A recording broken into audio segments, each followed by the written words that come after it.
Le spectacle Luther King sera présenté au public à Mialet dans le Gard les 17, 18 et 19 juillet.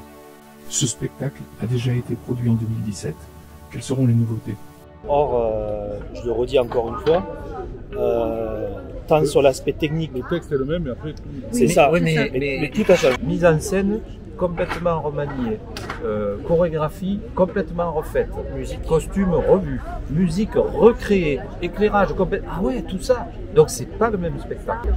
L'esprit, on va dire bénévole, amateur, qui est l'esprit porteur du spectacle, mais l'équipe artistique, elle est 100% professionnelle. Donc, comme on disait tant avec Séverine au niveau de la danse, avec Arène au niveau de la musique, tous les trois, on a vraiment retravaillé le spectacle.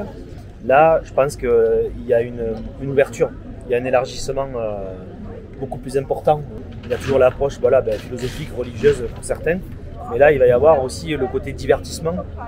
Et c'est vrai que déjà, quand tu diriges une centaine, voire plus de figurants, nous, on a déjà un public, donc on a déjà aussi, puisque c'est des figurants bénévoles, amateurs, tu as déjà aussi des premiers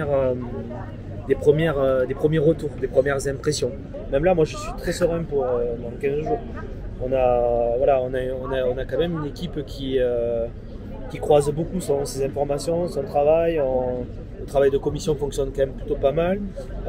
On se dit les choses aussi avec beaucoup de simplicité. Et la difficulté, elle est énorme de faire travailler bénévoles, professionnels.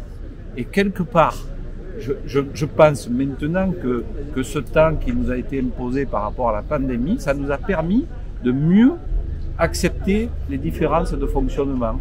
Alors moi, je vais rajouter quelque chose. Ah. Je voudrais qu'il y ait un barouf d'honneur pour Jean-Noël, parce que franchement... Je sais pas, tu me présentes pas. Non, ouais.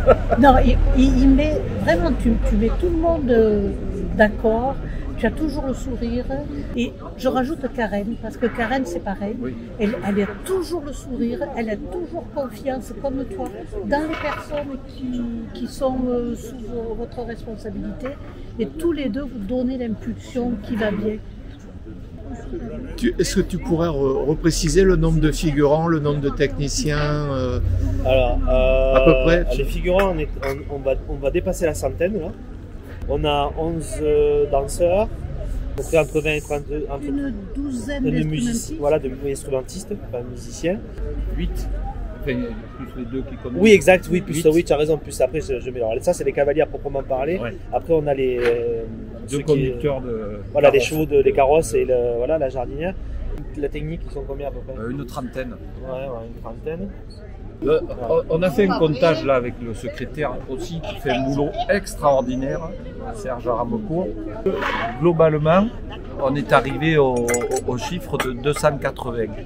Donc on est à 300, voilà, parce qu'il y en a encore qui ne se sont pas manifestés, qui vont venir au dernier moment pour donner un coup de main. Donc on est à 300. La billetterie. La billetterie, disons que ça a démarré le 1er mai. Mais Oui. justement, bien que ça se libère complètement, on ne va pas ouvrir toutes les places, eu égard aux contraintes données par la préfecture. On va rien à 1000, c'est ça? Oui, en barre à 1000, pour 1500 places.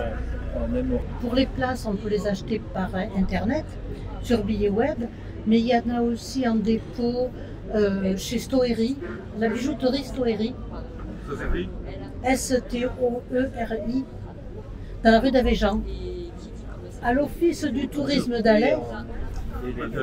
Oui, Ouais. à l'Office du tourisme d'Alès,